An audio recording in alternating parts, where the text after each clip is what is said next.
চলে আসার সময় তাড়াতাড়ি শুভ সপ্তমী। চাঁদ দেখতে দেখতে পুজো আসে আর দেখতে দেখতে হাতছানি দিয়ে পালিয়ে যায়। এই আনন্দটা ছিল পুজো আসছি।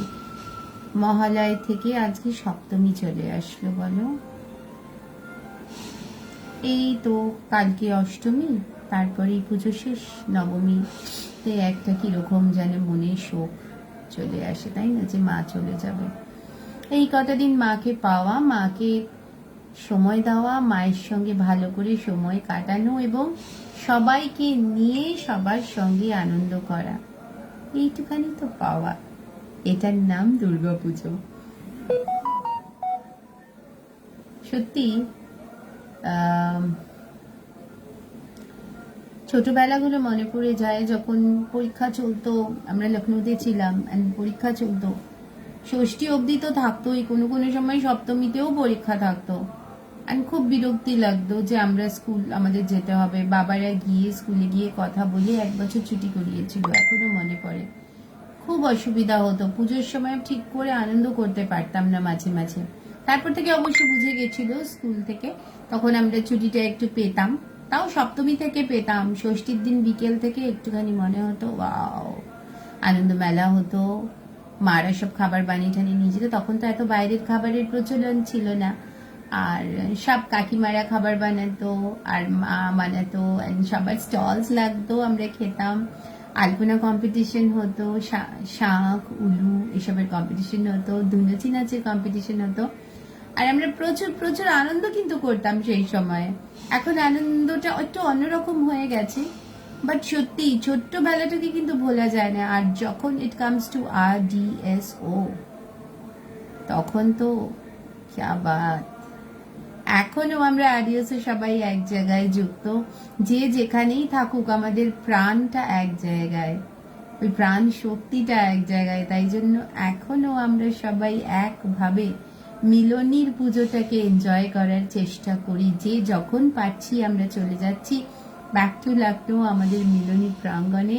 আর আজকে সেখানে সপ্তমীর সন্ধ্যায় একটা ইনগ্রাল ইভেন্ট আছে, সেটার ইনভিটেশন এসছে। যদিও আমি থাকতে পারবো না, বাট খুব আনন্দ হচ্ছে। একটু যদি তীর্থদা বা ওখানে যে দাদারা আছে, তারা যদি একটু কোনোভাবে একটু ছোট করে ভিডিও করে পাঠায়, সেটাই হয়তো আমাদের RDSOর প্রত্যেকটা মানুষকে অনেক বেশি আনন্দ দেবে। तो এটা একটা রিকোয়েস্ট রইল। Hi welcome you all. आज महासप्तमी है और महासप्तमी के आते ही लगता है बस मात्र 2 दिन बचा है माँ के साथ समय बिताने के लिए। बट क्या करें, हम आज भी हम लोग काम में लिप्त हैं, क्योंकि कर्म ही जीवन है और सभी ग्रंथ यही कहते हैं कि काम किए जाइए, वही एकमात्र उपाय है जिंदगी को अच्छे से बिताने का। तो अभी भी मैं कर्म स्थली पर ही हूँ, मैं अपने आकार में हूँ और यहीं से आप सबके साथ बात कर रही हूँ, क्योंकि अभी भी हम लोगों के डिलीवरीज जा रहे हैं। यद्यपि बहुत ज्यादा टायरिंग हो जा रहा है कभी कभी, मतलब सुबह 8 बजे से लेके कल तो हम लोग रात 12 बजे तक यहाँ पे काम किए हैं। उसके बाद नाजदी गोपालदा घर वापस गए हैं और आज फिर सुबह वो लोग पता नहीं कितने सुबह निकलते हैं, क्योंकि गोपालदा आते हैं बहुत दूर से। He comes from Khidirpur and नाजदी भी सेंट्रल कोलकाता से आती हैं, और वहां पे भी पूजा का बहुत ज्यादा बोलबाला है। उनका जहाँ पे घर है उसके बगल में ही बहुत सारे बड़े बड़े पूजा पंडाल्स हैं, तो उनको भी आने में असुविधा तो होती होगी, पर सबका इतना ज्यादा प्यार, इतना ज्यादा लगाव इस यूनिट से, उसके चलते ये 2 जो इंसान है, इनके बारे में मैं जितना भी बोलूं उतना कम है, जितना भी मैं प्रशंसा करूं उतना कम है, क्योंकि ये मेरे यूनिट के 2 ऐसे अभिन्न अंग हैं जो अगर नहीं होते तो शायद आकार ऐसा नहीं होता।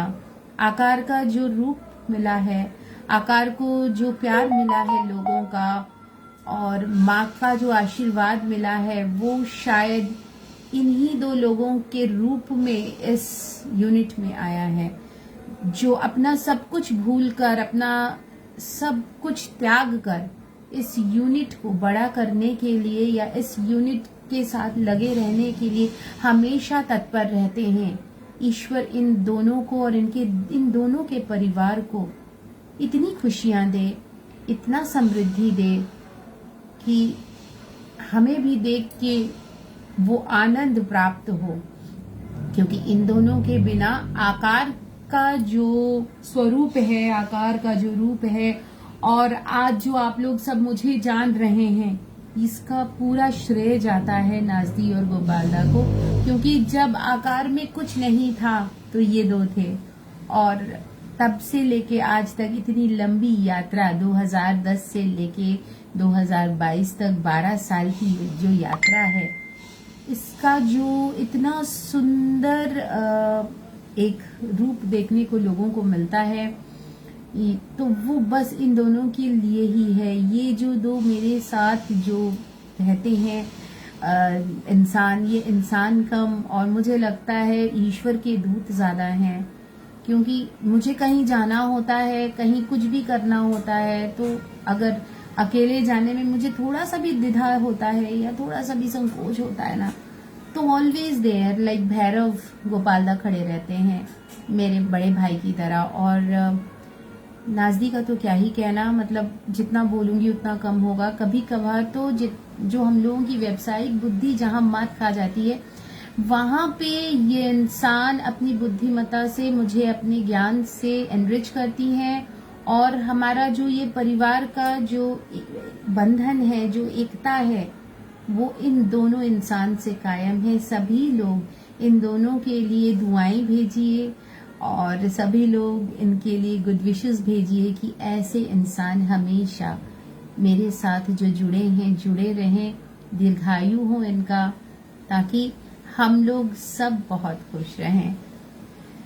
तो चलिए चलते हैं। आज के एपिसोड में लोग ज्वाइन कर रहे हैं, मुझे दिख रहा है लोगों का प्यार आ रहा है, लोगों का लव साइंस आ रहा है। Tanushree Roy has already joined and thanks Tanushree for being with us on this Saptami eve. और आज जो कहानी सुनाऊंगी वो भी दश महाविद्या का 7वां पार्ट है, और वो है माँ ধূমাবতী। আজকে মা ধূমাবতীর গল্প বলবো। এতক্ষণ বলছিলাম আমার আকারের গল্প, আকারের বেড়ে ওঠার গল্প, এবং যাদের সাহায্যের বিনা এই আকারের এই স্বরূপ হতো না, সেই দুজনের জন্য প্লিজ সবাই মিলে গুড উইশেস পাঠাবেন। এত বড় একটা ফেস্টিভ্যালেও ওনারা কিন্তু কন্টিনিউয়াস কাল রাত 12টা অবধি কাজ করেছে, সকাল 8টা থেকে 12টা, মানে ভাবতেই পারছি না, আমি নিজে হলে তো পারবো না, বাট ওনারা কাজ করছেন। এবং আজকেও সকাল থেকে ওনারা এখানে আছেন, বিকজ বিভিন্ন মানুষকে সাজিয়ে তুলতে হবে দুর্গাপুজোর এই সাজে, সেই জন্য ওনারা তৎপর এবং নিজেদের বাড়ির সবকিছু ফেলে রেখে এই ইউনিটে এসে এই ইউনিটকে সাজিয়ে তুলছে, এই ইউনিটের গরিমার জন্য কাজ করছে। তো সবার তরফ থেকে ওনাদের জন্য একটা লাইক, একটা ভালোবাসা, একটু কমেন্টস আশা করব। তার কারণ গোপালদা আর নাজদি না থাকলে আকারটা এরকম স্বরূপ পেত না।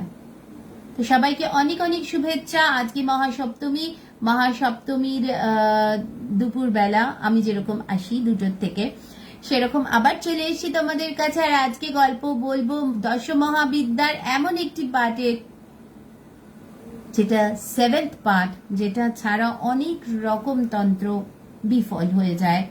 সেই তন্ত্রর যে মেজর পার্ট, তিনি হলেন ধূমাবতী।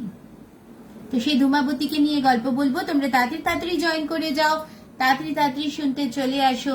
ধূমাবতী কে ছিলেন এবং কেমন ছিলেন, এবং তিনি এই আদিশক্তির কোন রূপ, এবং কেনই বা তাকে এইভাবে দেখানো হয়েছে, তার বিষয়ে কি বিশ্লেষণ আমার কাছ থেকে পাচ্ছ সেটাও জেনে নাও।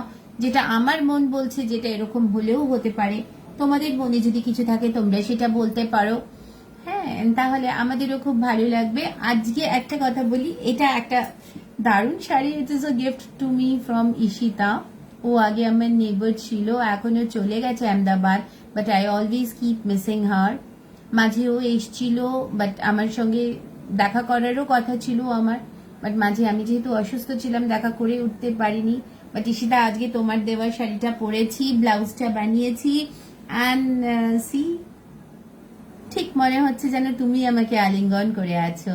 খুব ভালো লাগছে এই শাড়িটা পরে, মানে খুব একটা খুব আন্তরিক ব্যাপার আছে এই শাড়িটার মধ্যেও, তোমার একটা ছোঁয়া আছে, খুব ভালো লাগছে।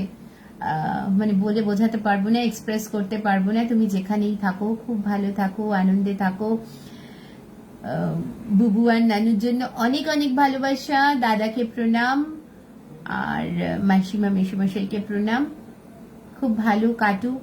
আমি জানি এই বছর তোমার পুজো নেই, বিকজ তোমার শাশুড়ি হঠাৎ করেই প্রয়াণ হয়েছে, বাট তাও পুজো মানে তো শুধু মণ্ডপে যাওয়া নয়, পুজো মানে মনটাকে ভালো করে দেওয়া।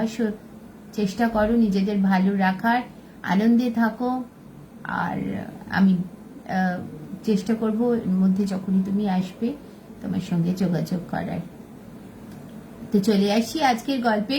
रमेश पांडे जी आ गए हैं। रमेश जी, आप मेरा पीछा कर रहे हैं क्योंकि मैंने आपको आपका सामान नहीं भेजा। आपने जो कथा सुनने के लिए बोला, सुनाने के लिए बोला था, वो मैं अब तक अभी भी नहीं पहुंचा पाई हूँ, बट होपफुली कल मुझे थोड़ा समय मिलेगा। मैं जरूर और जरूर आपको पशुपति शिवा का पूरा विश्लेषण दूंगी। हाँ, और आप जाके विजिट भी करिएगा, बहुत अच्छा लगेगा आपको। बट मुझे सच्ची में समय नहीं मिल रहा है, ये जो आधा घंटा पौना घंटा मिलता है, क्योंकि सबको मैंने प्रॉमिस किया है कि मैं बताऊंगी सबको अबाउट दश महाविद्या, इसीलिए आती हूँ। बट इसकी पहले और बाद में भी बहुत सारा प्रिपरेशंस रहता है, यू नो, बिकॉज जब खुद के ज्ञान के लिए हम लोग पढ़ते हैं तो वो एक अलग बात होती है, और जब लोगों से बात करना होता है, पब्लिक स्पीकिंग करना होता है, तो वहां पे कुछ आपको अलग ही प्रिपरेशन लेना पड़ता है। बार बार देखना पड़ता है कि मैं ठीक तो बोल रही हूँ ना, मतलब जो बोल रही हूँ उसमें कुछ गलतियां तो नहीं है, कहीं कुछ छूट तो नहीं रहा है। और फिर भी अगर कुछ छूट जाता है और आप लोगों को पता हो तो प्लीज मुझे बताइएगा, क्योंकि मुझे भी इस ज्ञान से अवगत होना है, क्योंकि ये हमारी भारत भूमि की गाथा है, ये हमारी अपनी गाथा है। और हमारी जो माइथोलॉजी है, हमारी जो कल्चर है, वो बाकियों से बिल्कुल भिन्न है। और इस भिन्नता में, इस डाइवर्सिटी में भी जो सबसे बड़ी चीज है वो है एकता, और हम लोगों को सबको एक साथ बांधती है। ये नवरात्र, ये दुर्गा पूजा हो, चाहे वो जन्माष्टमी हो, चाहे वो शिवरात्रि हो, इतनी बड़ी भारत भूमि की एक सूत्र में बंधने की एक ही बात है, और वो है हमारी सभ्यता, हमारा कल्चर और हमारा अनुशासन। तो बने रहिए मेरे साथ और सुनते रहिए आज की कहानी Dhumavati. Thanks Ramesh ji for watching, thank you for your compliment, and hi Lakshmi, after a long time, nice to see you here, and happy pujas to all of you. अब चलते हैं अब कहानी की तरफ। पहले थोड़ा सा बांग्ला में बोल लूंगी कि कौन है माँ धूमावती और क्या महत्व है इनका। तो नारी तभी सुंदर लगती है जब वो अच्छे से सज के संवर के सुंदर से आपके सामने आती है, तो लोग उनसे अट्रैक्टेड फील करते हैं। बट जब माँ धूमावती की बात होती है तो रूप बिल्कुल भिन्न है। जब माँ धूमावती की बात होती है तो हम लोगों को एक विकराल, एक भयंकर रूप देखने को मिलता है। और वो रूप कैसा है? वो रूप है एक विधवा का।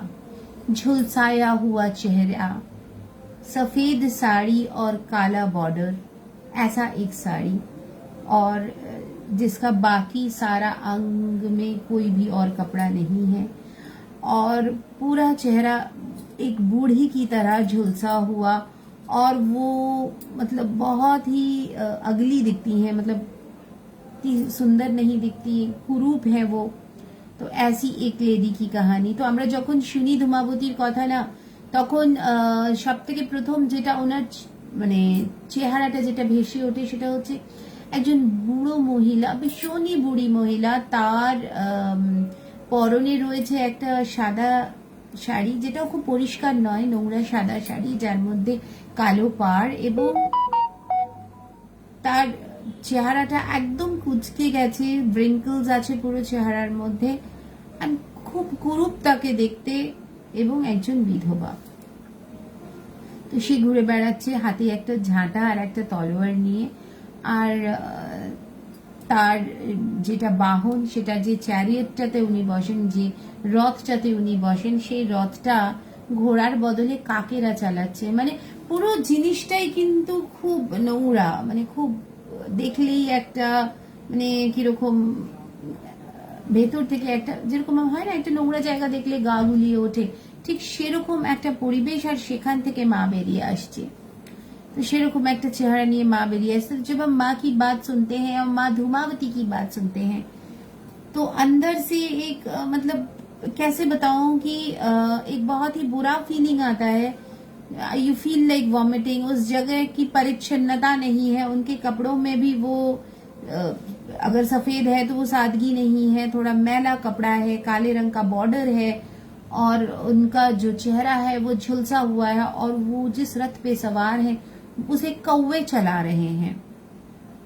तो आप समझ सकते हैं कि माँ का जो ये रूप है ये बहुत ही विकराल, बहुत भयानक और बहुत ही कुरूप है। बट ऐसे रूप में भी माँ ने अपना दर्शन दिया है और उनको हम लोग देखते हैं कि वो घूम रही हैं, अब पूरे पृथ्वी का विचरण कर रही हैं। वो कभी भी कहीं पे भी पहुंच सकती हैं और वो इस तरह से पृथ्वी का विचरण कर रही हैं। और माना जाता है कि उनका हृदय तो बहुत नरम है, उनकी अगर पूजा की जाए तो बहुत नरम है, लेकिन कहीं पे उनकी उग्रता भी उनमें कायम है। क्योंकि जो अंदर की जो सच्चाई है, हमारे अंदर की जो कुरूपता है, उसे निकालने के लिए माँ इस रूप में घूम रही हैं। তো আমাদের ভেতরের যে কলুষতা আছে, আমাদের ভেতরের যে ডিফিকাল্টিজ আছে, যে নোংরামি আছে, কারণ আমরা অ্যাজ হিউম্যান বিংস জন্মেছি বা জীব হিসেবে জন্ম নিয়েছি, তো ভেতরে তো কিছু না কিছু ইম্পিউরিটিস থাকবেই। সেই ইম্পিউরিটিস গুলো বের করে দেওয়ার জন্য কিন্তু মা এই রূপটা ধারণ করেছে। তো সেটা দেখে আমাদের নিজেদেরই মনে হয় যে আমরা ভমিট আউট করি বা বমি পেয়ে যায় এরকম একটা নোংরা লুক দেখে। তো সেরকম রূপ নিয়ে মা ঘুরছে, যাতে আমাদের ভেতরের কলুষতাকে মা নিজের এই কুরূপ দিয়ে বের করে দিতে পারে। আবার আর একটা জিনিস, যদি আমরা এরকম একটা রূপ দেখি, আমার মনে হয় ওই যুগে ওই সময়ে এরকম একটা রূপ দেওয়া হয়েছিল এক তো সোশ্যাল ইকুয়ালিটি আনার জন্য। মানে মা সব জায়গায় বিরাজমান, মা সব জায়গায় থাকতে পারে, সবার মা আছে, এই জিনিসটাকে বোঝানোর জন্য মানুষকে কিন্তু হয়তো মা ওই রূপটা মাকে কোনো একজন দিয়েছিল বা কোনো একজন আর্টিস্ট মাকে ওইভাবে পোর্ট্রে করেছিল বা মা নিজে এসেছিলেন। তার কারণ যে রূপটা আমরা দেখছি সেটা একটা স্ক্যাভেঞ্জার তার গাড়ি চালাচ্ছে, তার রথ চালাচ্ছে। স্ক্যাভেঞ্জার মানে ক্রো ডগস, এদেরকে স্ক্যাভেঞ্জার ধরা হয় বিকজ এরা আমাদের সমাজের যা যা নোংরা আবর্জনা থাকে সেগুলোকে খেয়ে নিয়ে পরিষ্কার করে দেয়। তো শুয়োর, এরা এই ধরনের প্রাণীরা কিন্তু এই নোংরাগুলোকে পরিষ্কার করে, তাদেরকে এই জন্যই স্ক্যাভেঞ্জার বলা হয়। আর মায়ের হাতে ঝাঁটা, তার মানে নিশ্চয়ই এটা কোনো একটা শূদ্র জাতিকেই পোর্ট্রে করা হচ্ছে, যাতে দেখে বোঝা যায় যে তাদেরও মা আছে, তাদের জন্যেও মা আছে এবং মা সবার, মা কারোর একার নয়। সেই ইকুয়ালিটিটা আনার জন্য হয়তো সেই যুগে একটা সহজ উপায় বের করা হয়েছিল মাকে এইভাবে পোর্ট্রে করার। এটা আমার ফিলিং, আপনাদের নাও হতে পারে। তো আর তন্ত্রে এই ধরনের জিনিসেরও প্রয়োজন থাকে, তন্ত্রে অনেক ধরনের জিনিস ইউজ হয়। এবার যখন আমি এই মায়ের কথা বলবো, তো এখানেও এরকম অনেক জিনিস ইউজ হয় তন্ত্রে, যেগুলো ভীষণ ভয়াবহ এবং মা ধূমাবতীকে অনেক রকম ভাবে আহ্বান করা যায় এবং সে এসে অনেক ধরনের কাজ করতে পারে। তো আমাদের যেরকম একটা মানে হিন্দু শাস্ত্রে আছে যে যখন শরীর পরিচ্ছন্ন নয় সেই সময়ের যে বস্তুগুলো আমরা ইউজ করছি সেগুলোকে সুন্দর করে প্যাক করে বা গুছিয়ে প্যাক করে বা ধুয়ে তারপরে সেগুলোকে মানে বর্জন করা উচিত। তো সেইটারও একটা প্রতিচ্ছবি এখানে মা ধূমাবতী হয়তো দিচ্ছেন, কারণ উনি বিধবা এবং ওই যে নোংরাগুলো উনি ঘাটছেন বা ওই নোংরাগুলো নিয়ে গিয়ে যে উনি ফেলছেন বা ওগুলোকে পরিষ্কার করছেন এই পৃথিবী থেকে, সেইটাও একটা হতে পারে যে সেই কারণে মাকে এইভাবে দেখানো হয়েছে। এবং বলা হয় যে যখন এই ধরনের জিনিসগুলো উনি পরিষ্কার করছেন, তখন আমাদের চারপাশে থাকা যে শত্রুকে আমরা দেখতে পাচ্ছি না, ডিজিজেস, তাদেরকে আমরা দূর করছি। কারণ যত নোংরার মধ্যে থাকবো তত তো আমাদের শরীর খারাপ হতে পারে। তো অনেকে কিন্তু আমি শুনেছি, অনেক যারা তন্ত্র দিয়ে মানুষের ভালো করে, সেই ধরনের অনেক মানুষ কিন্তু যেই সময় করোনা প্রকোপ খুব বেশি ছিল বা এখনো, তারা কিন্তু কন্টিনিউয়াস মা ধূমাবতীর পুজো করেছেন যাতে করোনাকে সরানো যায়। এরকম একটা বিপর্যস্ত ডিজিজ যেটা সারা পৃথিবীকে গ্রাস করছিল, সেটাকে সরানোর জন্য কিন্তু মা ধূমাবতীর জাপ বিভিন্ন জায়গায় হয়েছে। স্পেশালি বারাণসীতে কিছু কিছু মন্দির আছে যেখানে এটা হয়েছে, রাজরাপ্পায় হয়েছে, এবং মায়ের এই দু জায়গাতেই মন্দির আছে এখন অবধি ভারতবর্ষে। নেপালে একটি মন্দির পাওয়া যায়, সেখানেও কিন্তু মা ধূমাবতীকে এভাবেই পুজো করা হয়েছে। এবং শোনা যায় যে ওই চারপাশের অরাটা কিন্তু অনেক পরিষ্কার ছিল এবং সেখানে কিন্তু এই মারণ রোগ ঢুকতে পারেনি। তো নিশ্চয়ই প্রত্যেকজন দেবীর যে পাওয়ার আছে, প্রত্যেকজন দেবীর যে ক্ষমতা আছে, সেখান থেকে তারা কিন্তু তাদের নিজের ফর্মস গুলোকে মানে আরো বেশি সক্রিয় করে আমাদেরকে প্রোটেক্ট করারও চেষ্টা করে। তো সেই জন্য মা ধূমাবতীও কিন্তু এই চেষ্টাটা হয়তো করেছে। এবং আমাদের যেখানে যেখানে এই মা ধূমাবতীর পুজো হয়েছে, মানে আমি বললাম বারাণসীর আশপাশটা এবং রাজরাপ্পায়, কিন্তু করোনার যে প্রকোপ ছিল সেটা অনেক কম ছিল, বিকজ এই দুটো জায়গায় কিন্তু এটা কিন্তু একটা স্ট্যাটিস্টিক্যাল স্টাডি বলছে, এটা আমি বলছি না। তো সেখানে কিন্তু অনেকটাই অরাটা কাজ করেছে এবং মা ধূমাবতী কিন্তু এই আবর্জনা পরিষ্কার করে ওখানকার মানুষকে ভয় মুক্ত করেছে। तो पता चलता है जब माँ धूमावती के बारे में हम लोग पढ़ते हैं या उनके बारे में हमको पता चलता है, तो पता चल उनके हाथ में झाड़ू है, तलवार है, और उनका जो रथ है, जैसे मैंने बताया कि कौवा चला रहा है, तो मुझे लगता है कहीं पे वो स्कैवेंजर का काम कर रही हैं, कहीं पे वो बताने की चेष्टा कर रही हैं कि पृथ्वी को क्लीन रखना चाहिए, पृथ्वी को साफ रखना चाहिए, ताकि वहां पे मारण रोग न हो। इसीलिए वो कंटिन्यूअस ये चेष्टा कर रही हैं कि साफ किया जाए। तो पता चलता है दो जगहों पे जहां पे उनकी मंदिर है, राजरप्पा में और वाराणसी के से बहुत पास में उनका एक मंदिर है, तो इन दोनों जगह पे कोरोना का प्रकोप भी बहुत कम था। तो मान लीजिए कि माँ का ही ये आशीर्वाद होगा या माँ का ही प्रताप होगा कि इन दो जगह के लोग कोरोना से इतने ज्यादा भयभीत नहीं थे, क्योंकि माँ उनके साथ थी। तो माँ तो हर फॉर्म में कभी ना कभी किसी न किसी फॉर्म में सबको प्रोटेक्ट कर रही हैं, और शायद ये ऐसा एक रूप है जब कोई मारन रोग आता है, उस समय अगर इनका जाप किया जाए तो उससे हम लोग बच सकते हैं, किसी भी एपिडेमिक पैंडेमिक से हम लोग बच सकते हैं।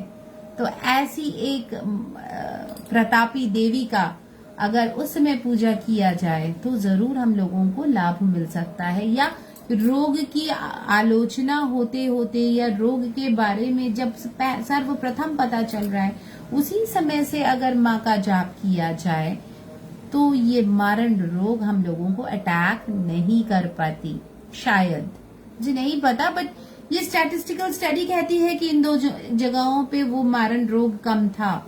अब ये तो बाकी वहां के लोग ही बता सकते हैं, है ना।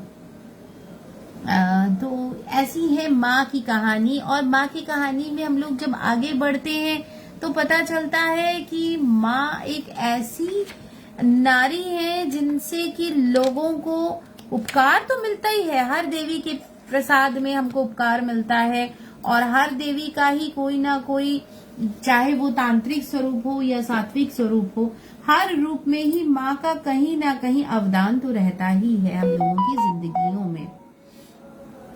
तो ऐसे, लेकिन उनको जो कंपेयर किया जाता है और उनके बारे में जहां तक पढ़ने को मिलता है, कोई भी औरत जिनकी शादी हो चुकी है या कोई भी आदमी जिनकी शादी हो चुकी है, वो लोग इनका जाप नहीं करें तो बेहतर है, और करें तो कुछ अलग कारणों से करें, क्योंकि वो खुद विधवा हैं, तो वो बैचलर्स और जो विडोवर्स हैं, वो ही इस तांत्रिका रूप की पूजा करें तो उनको ज्यादा सफलता मिलती है। जो मैं बता रही थी कि दो महाविद्या की इनकी दो मंदिरों के बारे में, तो हाँ ऐसा सुनने में आता है कि वहां पे जो प्रसाद चढ़ाया जाता है वहां मदिरा में खून मिला के उनको प्रसाद में चढ़ाया जाता है, और वो जीव बलि का ही होता है। वहां पे कोई मनुष्य की बलि नहीं होती। कुछ कुछ देवियों को जैसे मनुष्य का भी बलि किया जाता है, भैरवी माँ के सामने किया जाता है, नर बलि होता है, बट यहाँ पे नहीं होता। यहाँ पे एनिमल्स को ही बलि में रखा जाता है। स्पेशली गोट को बहुत शुभ माना जाता है, इनके सामने बलि दिया जाता है, और उनको उस गोट का मांस बहुत पसंद है, लेकिन वो पका के खाती हैं। ये जो विद्वान रूप है उनका, वो गोट का मांस खाती हैं, पका के खाती हैं, और मदिरा में वो खून मिला के पीती हैं। तो ऐसी है ये देवी, और इनको हमेशा ही निरति से कंपेयर किया जाता है। She is a goddess of sorrow. दुख, कष्ट, सब कुछ जो है वो शायद इनसे हमेशा घिरा रहता है। इनके चेहरे पे भी वही भाव है। और सबसे बड़ी चीज, किसी को आपको मेंटली तोड़ना हो, किसी को अगर आपको लगता है कि किसी का मेंटल ब्रेकडाउन हो रहा है, या किसी को कोई मेंटली ब्रेक कर रहा है जबरदस्ती, तो समझ जाना चाहिए कि वो बंदा इस बंदे पे वाण कर रहा है, और वो भी माँ धूमावती का वाण चला रहा है। तो सतर्क रहना चाहिए कि अगर ऐसे किसी को हो रहा है, तब भी आप लोग एक चीज का तो ध्यान रखें कि इस बंदे का, जिसको कि ये डिप्रेशन की बीमारी हो रही है, या जिसे मेंटली तोड़ा जा रहा है, तो ऐसे किसी बंदे को से अगर आप मिलते हो और आपको लगता है कि शायद आपके इस बात को सुनने से और जानने से आप उनको कोई फायदा दे सकते हैं, तो जरूर उनकी मदद करें। और कैसे मदद करें? दूध और गंगा जल में हल्दी और कुमकुम मिला के उसको अगर उनके शरीर में लेप दिया जाए, या उस जल से वो अपना स्नान करें, तो धीरे धीरे उनका जो डिप्रेशन है वो जा सकता है। तो ये एक उपाय हो सकता है डिप्रेशन के जो रोगी हैं उनको उस डिप्रेशन से मुक्ति देने के लिए। ये मुझे पता चला था जब मैं प्रजुक्ता पुराण पढ़ रही थी, तो उस समय मुझे पता चला था, इसलिए मैंने आप लोगों को बताया। अगर आप लोगों को लगे ऐसा कुछ करने से, ये उपाय करने से किसी का भला हो रहा है, तो जरूर करिए। मुझे कभी को ऐसा मौका मिला नहीं, और ना ही मैंने कभी किसी पे अप्लाई किया है, तो मुझे तो नहीं पता। बट चूंकि ये प्रजुक्ता पुराण में है, प्रजुक्ता पुराण में इसका उल्लेख है, तो आप लोग एक बार ट्राई तो जरूर कर सकते हैं। आजकल वैसे भी डिप्रेशन की जो बीमारी है बहुत ज्यादा बढ़ रही है। काफी लोगों में डिप्रेशन आ रहा है, चाहे वो किसी मरणवान की तरह से हो, या काम के प्रेशर के चलते हो, या अपने लाइफ में हम लोग कॉम्प्लिकेशंस डेवलप कर लेते हैं उसके चलते हो। बट इस चीज से करने से शायद लाभ मिले। क्यों बोल रही हूँ? क्योंकि जो भी हमारे ग्रंथों में है उसकी सच्चाई प्रमाण हो चुकी है, और कहीं पे वो साइंटिफिकली करेक्ट है, इसीलिए मैं बोल रही हूँ। और गंगा जल का तो एक अलग ही महत्व है, क्योंकि इस जल में अंडर करंट इतना ज्यादा है कि किसी भी रोग को हर लेने की क्षमता है गंगा जल में। तो कितना भी पोल्यूटेड हो गंगा, आप उसमें स्नान करिए, आपको कहीं ना कहीं से मानसिक तनाव से दूरी तो होगी ही। तो ऐसा उपाय है हमारे इस पृथ्वी में कि गंगा जल का एक बूंद भी अगर इंसान के जीवा पर भी रखा जाए तो उससे भी उसको मुक्ति मिलती है। तो उस गंगा जल में अगर दूध मिलाया जाए, हल्दी मिलाया जाए, कुमकुम मिलाया जाए, और उसके बाद उससे स्नान किया जाए, तो क्या ही कहना, ऐसे भी वो बहुत ज्यादा ही हेल्पफुल होगा। पता नहीं लोग मुझे क्यों वीडियो कॉल्स करते हैं, मैं बहुत परेशान हूँ इस वीडियो कॉल से। उनका चेहरा जब हम देखते हैं तो हमको लगता है कि माँ का जब चेहरा देखते हैं तो लगता है कि वो उनमें कुछ भूख है, उनमें कुछ प्यास है और पूरी तरह से वो बहुत नीडी हैं, पॉवर्टी में डूबी हुई हैं। তো মাকে যখনই আমরা দেখি তখন মনে হয়, মানে ধূমাবতী মাকে যখন দেখি তখন মনে হয় উনি তৃষ্ণাতুর, ক্ষুধার্ত, ওনার খুব মানে নিডি একজন মানুষ বা খুব গরিব একজন মানুষ, এরকম একটা রূপ নিয়ে উনি আমাদের সামনে আসেন। এবং সব থেকে যেটা বড় জিনিস, ওনার একটা হাতে একটা উনি ফ্ল্যাগ ক্যারি করেন, সেটা বাঁ দিকের হাতে, যেটার মধ্যেও যে সিম্বলটা সেটা একটা কাকের। তো যেরকম আমি বলছিলাম যে উনি স্ক্যাভেঞ্জারের কাজ করছেন হয়তো এই পৃথিবীর জন্য, বাট যাই হোক রূপটা খুব সুন্দর নয় ওনার, সেটা দেখে আমাদের খুব আনন্দ দেয় না, দুঃখ দেয়। তো যেটা বললাম, যদি কারোর মেন্টাল স্ট্রেস থাকে এইভাবে যদি তাকে স্নান করানো যায় তাহলেও কিন্তু সে অনেক উপকার পাবে। গঙ্গা জলের মধ্যে দুধ এবং হলদি আর কুমকুম মিলিয়ে যদি স্নান করে সে, তার কিন্তু মেন্টাল ডিপ্রেশন অনেক কমবে, সে সুস্থ ফিল করা শুরু করবে। এবং এটা যদি সপ্তাহে একদিন করেও করা যায়, আমি বলছি না রোজ করতে হবে, because we don't get that much of time, but যদি সপ্তাহে একদিনও করা যায় না, আস্তে আস্তে আস্তে আস্তে ডিপ্রেশনটা কিন্তু চলে যাবে। তার কারণ হলুদেরও একটা গুণ আছে, দুধের গুণ তো অবশ্যই আছে, এবং কুমকুম যেটা আমরা পুজো করার সময় ইউজ করি সেই কুমকুমের একটা গুণ আছে। তো এরকম চারটে জিনিস একসঙ্গে মিশ্রণ করে যদি আমরা ইউজ করি ডেফিনেটলি সেটা আমাদের কোনো না কোনোভাবে হেল্পই করবে। আর যখন আমরা মাকে দেখি তখন যদিও দেখে মনে হয় যে উনি খুব নোংরা বা উনি ছেঁড়া জামা কাপড়ে আছেন, বাট কোথাও না কোথাও মা যে উপকারিতা দিতে পারে সেটা কিন্তু সারা পৃথিবীতে আর কেউ দিতে পারে না। হয়তো তার নেচারটা দেখে মনে হবে খুব খিটখিটে, খুব ক্রুয়েল, বাট খুব নৃশংস, বাট কোথাও না কোথাও তার যে মাতৃ হৃদয় সেটা দিয়ে কিন্তু সে সব সময় বর দিয়ে চলেছে আমাদের, সে সব সময় বরদায়িনী, মানে বরদায়িনী। তো সেটা আমাদের মাথায় রাখতে হবে।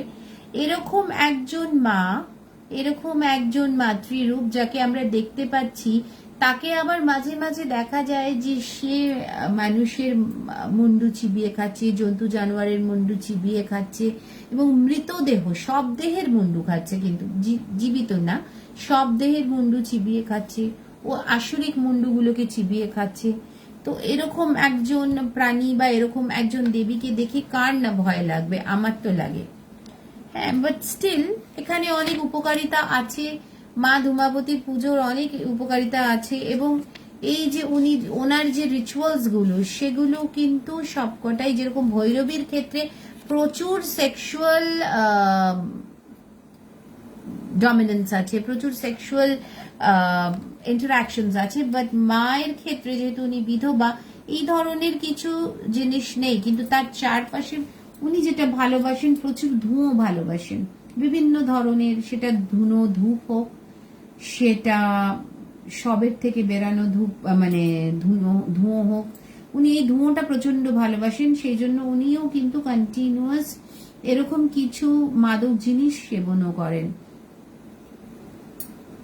तो माँ का जो स्वरूप है वहां पे हम लोगों को दिखता है कि उनको धुआं बहुत पसंद है, बहुत ज्यादा पसंद है, और इसीलिए शायद वो गांजा, भांग, जिन जिन चीजों को यूज करने से धुआं निकलता है उनका उनके जगह पे यूसेज बहुत ज्यादा है, या जहाँ पे शव देह जल रहा हो शमशान में, वहां से जो धुआं निकलता है उसको भी वो एंजॉय करती हैं। तो उनको, उनके सामने अगर आप धुना देते हैं तो वो उनको बहुत पसंद है।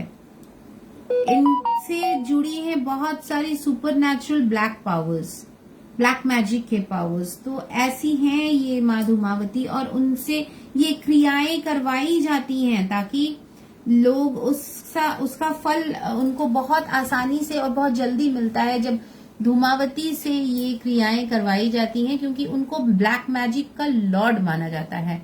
मतलब उस तरह से ब्लैक मैजिक शायद ही कोई दूसरा करे जिस तरह से धूमावती से हम लोगों को मिलता है। और सबसे बड़ी बात, इनसे जो पावर्स हैं, जो मैजिकल पावर्स हैं, जो ब्लैक मैजिक के पावर्स हैं, ये ज्यादातर ही होती हैं जो कि प्राण घातक होती हैं। मतलब इंसान की हो या जानवरों की हो, ये प्राण घातक कुछ ऐसी ब्लैक मैजिक्स हैं। तो बहुत ही डरावना स्वरूप है, बहुत ही भयानक स्वरूप भी है माँ का। और अगर किसी पे बाण मारा गया हो तो एक जाप मैं आप लोगों को बताऊंगी, जिसको 108 बार अगर 7 दिन तक किया जाए, मतलब हर दिन 108 बार और 7 दिन तक अगर किया जाए तो उससे मुक्ति मिल सकती है। একটা মন্ত্র আমি বলে দেব, যেটা যদি কাউকে আমরা দেখে বুঝতে পারি যে বান মারা হয়েছে, হঠাৎ করেই একটা মানুষ অসুস্থ হয়ে পড়ছে, হঠাৎ করে মৃত্যুর সমীপ চলে যাচ্ছে, তখন সেই মানুষটাকে যে মন্ত্র দিয়ে আবার লাইফে ফেরত আনা যায় সেটা বলে দেব। সেটা 7 দিন 108 বার করে করলেই কিন্তু সেই মানুষটা আবার তার মধ্যে প্রাণ সঞ্চার হবে বা তার জন্য ওটা সঞ্জীবনীর কাজ করবে। ওম ধূমাবত্যে বিদ্মহে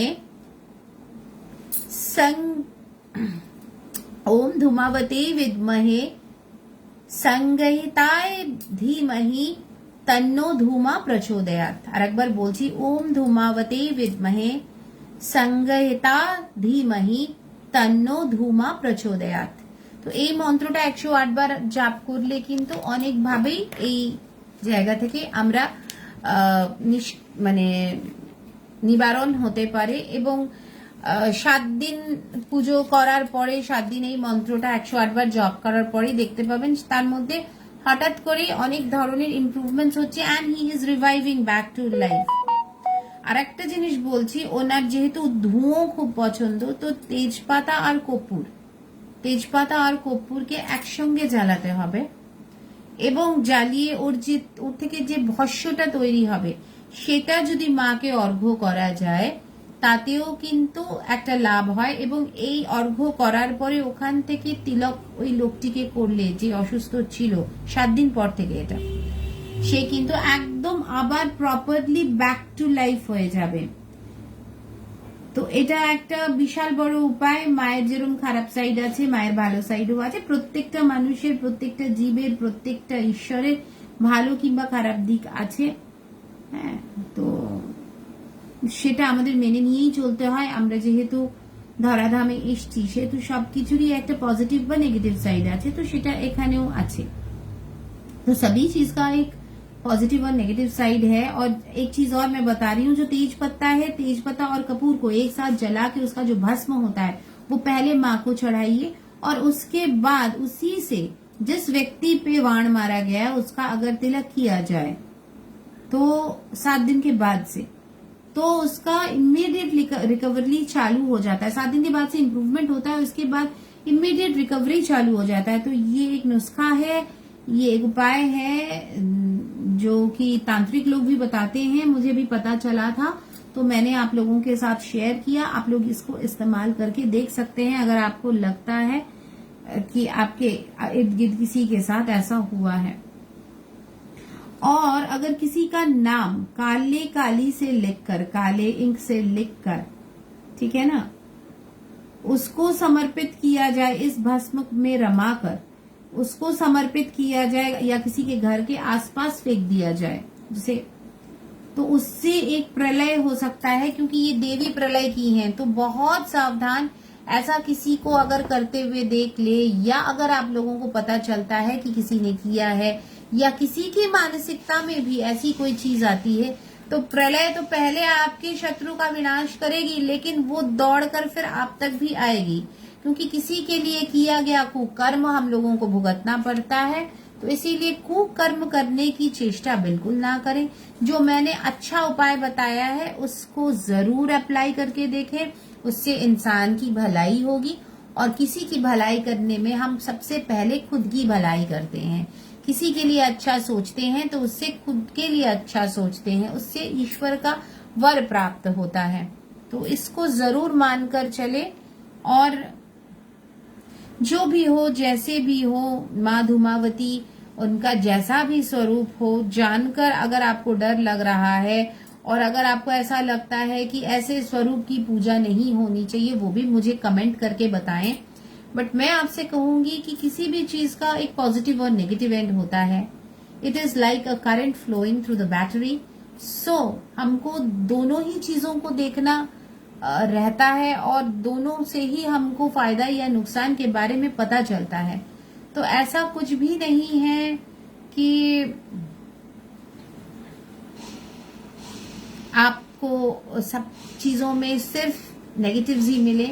अगर चीज आपकी देखने की दृष्टिभंगी अगर आपकी अच्छी है तो आपको नेगेटिव चीजों से भी बहुत कुछ पॉजिटिव मिल जाएगा. और एक चीज और बता रही हूँ, अगर किसी के पास ऐसा कुछ है कि किसी के पास एक नारियल पड़ा हुआ, नारियल का जो खोल होता है, जो कवर होता है, वो आधा खोल भी पड़ा हुआ है और उसमें अगर आपने इस भस्म को उठा के रख लिया, ठीक है ना, और उसको एक काले कपड़े में मोड़कर, काले कपड़े से ढक दिया जाता है, उस काले कपड़े में मोड़कर अगर आप उसे अपने घर के पिछवाड़े में गाड़ दें तो कोई भी अशुभ शक्ति, कोई भी प्रेत, भूत या कुछ भी जो अशुभ शक्ति है वो आप तक नहीं पहुंच पाएगी. तो ऐसा एक भस्म, যেটা আমি আগেও বললাম, তেজপাতা আর ইয়ে দিয়ে যদি করে এটাকে একটা নারকেলের খোলার মধ্যে রেখে কালো কাপড়ে ঢেকে মাটির তলায় বাড়ির পেছনে পুঁতে রাখা যায় তো কোনো দিনও কোনোভাবে কোনো অশুভ শক্তি সেই এরিয়াটার মধ্যে প্রবেশ করতে পারে না. বিকজ মা ধূমাবতী নিজে প্রহরী হয়ে তার বাড়িকে প্রোটেক্ট করে. তো এটা একটা মায়ের ভালো গুণ. তো আজকে আর বেশি কিছু বলবো না. এমনিতেই মহাসপ্তমী, সবাই ঘুরতে যাচ্ছে, ঘুরতে বেরাবে, আমিও ঘুরতে যাব. मुझे भी घूमने जाना है. इतना सच धज के मैं थोड़ी घर में बैठी रहूंगी या अपने यूनिट में भी मैं हूँ थोड़ी देर, बट एक बार तो निकलना ही पड़ेगा. बहुत से पूजा पंडाल से लोग बुला रहे हैं कि दीदी एक बार घूम कर जाइए, देख कर जाइए. तो जरूर बहुत सारे ऐसे पंडाल्स हैं जिसके बारे में मैंने अभी आप लोगों को बताया नहीं है. जैसे आज एक जाने का मैं प्लान कर रही हूँ, मम्मी को लेके ही जाऊंगी, रात में जाऊंगी थोड़ा सा, जब तक दीदी लोगों का काम कंप्लीट हो जाएगा, गोपालदा दीदी का काम कंप्लीट हो जाएगा, उसके बाद ही जाऊंगी. यहाँ पासी में है शहीद नगर और अनवर शाह कनेक्टर पे है. बहुत सुंदर पंडाल बना है और इन्होंने पटचित्रकार जो है उनको बुलाया है, जो हस्तशिल्प है उनको बुलाया है और उनसे ही इस जगह की शोभा को बढ़ाया है और अपनी कलाकृतियों से उन्होंने इस जगह को सुशोभित किया है. मातृ मंदिर है यहाँ पे. यहाँ पे एक पंडाल बना है जो कि शहीद नगर का पेंडल है और इनके जो आर्टिस्ट इससे जुड़े हुए हैं उनका नाम है पार्थो जुआदार. दादा का भी काम मैं काफी सालों से देख रही हूँ. हर बार कुछ नया, कुछ अनोखा कर गुजरते हैं. एक अद्भुत स्वप्न में एक परिवेश कर लेते हैं. जब भी उनके काम को मैंने देखा है तो पता चलता है कि बहुत लोगों ने उनको सराहा है. और सबसे बड़ी बात, इतनी सादगी से, इतनी मतलब इतनी सादगी से, और पूरा ये जो है वो पूरा बहुत मानकर, पूरा वेजिटेरियन रहकर और पूरा सब कुछ सात्विक मत से करके वो इस पंडाल के पीछे बहुत दिनों से काम कर रहे थे. और आज मैं वहां जाऊंगी. वहां से जाकर आप जब वापस आऊंगी तो आप लोगों को पिक्स जरूर शेयर करूंगी, बिकॉज ये एक देखने लायक पैंडल है. जैसे मैंने कल भी बताया था, मैं कल शुभ्रता के यहाँ गई थी, वो भी बहुत अच्छा लगा मुझे, बहुत एंजॉय किया हम लोगों ने. और वहां के जो पिक्स मैंने उठाए थे वो आ गए हैं, आज मैं डाल दूंगी.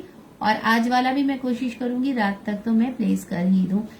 आज मैं बहुत रात में जाऊंगी, बट बेसब्री से इंतजार है, बिकॉज ये जो भैया हैं, ये जो पाठोदा हैं, इनसे मुझे काफी काफी काफी नॉलेज भी मिला है. काफी समय इन्होंने मेरा बहुत बहुत हेल्प किया है. जब मैं कभी भी मुझे लगता है कि नहीं काम नहीं बन रहा है, थोड़ा सा डिप्रेशन हो जाता है या कभी काम का प्रेशर ज्यादा बढ़ जाता है तो डर लगता है शायद नहीं दे पाऊं, तो भैया एक ऐसे इंसान है जो आके बैठेंगे, थोड़ी देर बात करेंगे और फिर बिल्कुल एनर्जाइज करके आपको चले जाएंगे कि अदिति ये तो तुच्छ काम है, तुम तो कर ही लोगी. और वो जो बोल के जाते हैं ना, उसके बाद पता नहीं कहाँ से एनर्जी आ जाता है, कहाँ से दिमाग में. एक बार तो मुझे डिजाइन मतलब एक जन ने दिया था 1 यूनिट के लिए डिजाइन करना था और मुझे कुछ याद नहीं आ रहा था मैं क्या करूं, क्या डिजाइन करूं, क्या बनाऊं कि उनको यूनिक सा लगे। 5 डिजाइन बनाना था और मतलब बहुत परेशान थी। 2-3 दिन से ना माइंड बिल्कुल स्थिर नहीं था। तो एक दिन पार्थोदा आए, बड़े स्टाइल में आते हैं, वो सर पे एक पट्टा बांधते हैं एंड वेरी स्टाइलिश लुक, बहुत ऊंचे कद वाले हैं, बट कहीं पे ना एक बहुत ही मतलब एक ब्रदरली अफेक्शन और एक बहुत ही सुलझा हुआ इंसान। एक आर्टिस्ट में जो गुण होते हैं ना वो बाकी लोगों में शायद होता है, बहुतों में बहुत तरह का गुण होता है, बट इन जो आर्टिस्ट से मैं मिलती रहती हूँ ना हमेशा, इनमें जो एक गुण है ना सादगी वाला, वो कहीं नहीं दिखने को मिलता है। वो बड़े सीधे साधे लोग होते हैं और बात तो इतना मधुर करते हैं, बातों में ही आपको एनर्जाइज करके चले जाएंगे। तो दादा के साथ भी यही है। पार्थोदा आए, बैठे, मैंने उनको चाय पिलाया, मैंने बोला दादा बहुत परेशान हूँ, अच्छा नहीं लग रहा है पता है, और एक काम आया है बट किसी भी तरह से एग्जीक्यूट नहीं कर पा रही हूँ। 3 दिन 4 दिन हो गया है, डिजाइन कुछ दिमाग में आ ही नहीं रहा है कि इनको मैं क्या दूं। इनको इंडो वेस्टर्न में चाहिए, मैं ज्यादातर इंडो वेस्टर्न ही काम करती हूँ, बट समझ में नहीं आ रहा है कि मैं कैसे इनको पैसिफाई करूं। तो भैया ने सर पे ऐसे हाथ रखा, बोले बेटा हो जाएगा तेरा, तू बस एक चित्त से गोपाल का ध्यान कर, और मैंने गोपाल जी का, गोपाल भगवान का ध्यान कर, देख वही तुझे कुछ आइडियाज दे देंगे। और सबसे बड़ा बात अपने आसपास देखो ना, बहुत कुछ ऐसा है जिससे तुमको आइडियाज मिल सकता है, and you won't believe it all. मैंने उस दिन मतलब जो ड्रेस डिजाइन किया, मतलब it was something which I was not actually, I had no plans, and वो शायद भैया का जो हो रहा है ना उसी से काम हुआ। तो जब भी कभी थोड़ा सा डिमोरलाइज्ड फील करती हूँ, थोड़ा सा डिप्रेस्ड रहती हूँ, तो तुरंत फोन कर लेती हूँ Parthoda, and Parthoda comes up as a big help. मैंने महाभारत में पार्थ जो थे और यहाँ पे भी जो पार्थ हैं, मैंने कुछ तो है, मैंने अर्जुन के जैसी हैं वो, कहाँ से उनका तीर चलता है और एकदम लक्ष्य को साध जाता है। तो उनका जो हम आज भी जाएंगे उनका पंडाल देखने, तो मैं बहुत आशावादी हूँ। उनका पंडाल मतलब something amazing, something different, and something keeping fingers cross. अभी तो सुनने में आया बहुत सारा अवार्ड्स उनके पंडाल में ऑलरेडी हैज बीन टेकन। आनंद बाजार पत्रिका में उनके बारे में बहुत बड़ा बड़ा करके लिखा गया है, बहुत ही अच्छी अच्छी बातें उनके बारे में लिखा गया है। और and people know all over India कि आनंद बाजार पत्रिका बंगाल का सबसे बड़ा न्यूज़पेपर है। वहां पे जब उनके बारे में बताया जा रहा है, कवरेज हो रहा है स्टार आनंदों से, तो मतलब कुछ अनोखा ही हुआ होगा। तो चलिए, कीपिंग फिंगर्स क्रॉस, आज शाम को जाती हूँ, पार्थोदा से मिलती हूँ और उन्होंने क्या धमाल मचाया है उसके बारे में आप सबको बताऊंगी कल। Tata, bye bye, see you all, happy Mahasaptami. बहुत अच्छे से आपका नवरात्र कटे, बहुत अच्छे से आप लोग आनंद से और खुशियों से इस त्योहार को मनाएं और माँ की कृपा सब पे बनी रहे। टाटा, बाय बाय, সবাইকে অনেক অনেক ভালোবাসা, बहुत सारा प्यार दिया और आप लोगों से बहुत सारा प्यार पाया। Thank you.